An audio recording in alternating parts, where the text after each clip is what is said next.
चला समजून घ्या मी काय सांगत आहे तुम्हाला. पहिले मे महिन्याचे पैसे तुमच्या खात्यात जमा झाले, मे नंतर जून महिना आणि त्यानंतर जुलै महिना. हे बघा, तर मे महिन्याचे तर पैसे आले, त्यानंतर जूनचे काही आलेले नाही अजून आणि जुलैचे पण आलेले नाही. नीटपणे समजून घ्या.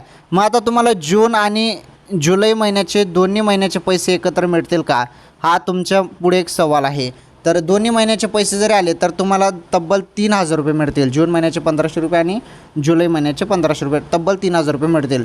परंतु अजून हे काही निश्चित झालेलं नाही, या संदर्भात कुठलाही निर्णय अजून झालेला नाही. निर्णय झाल्यावर तुम्हाला कळवण्यात येईल. परंतु माझ्या माहितीनुसार तुम्हाला 25 जूनपर्यंत जे पैसे आहेत, 25 जूनपर्यंत तुम्हाला जे काही जूनचे पैसे आहेत 1,500 रुपये तुमच्या खात्यात जमा होतील 25 जूनपर्यंत, अशी एक प्राथमिक माहिती माझ्याकडे सध्या येत आहे. 25 जूनपर्यंत तुमच्या खात्यात जून महिन्याचा हप्ता पण जमा होणार आहे बहिणींनो. ही सर्वात मोठी आनंदाची अपडेट आहे लाडकी बहीण योजनेसंदर्भात.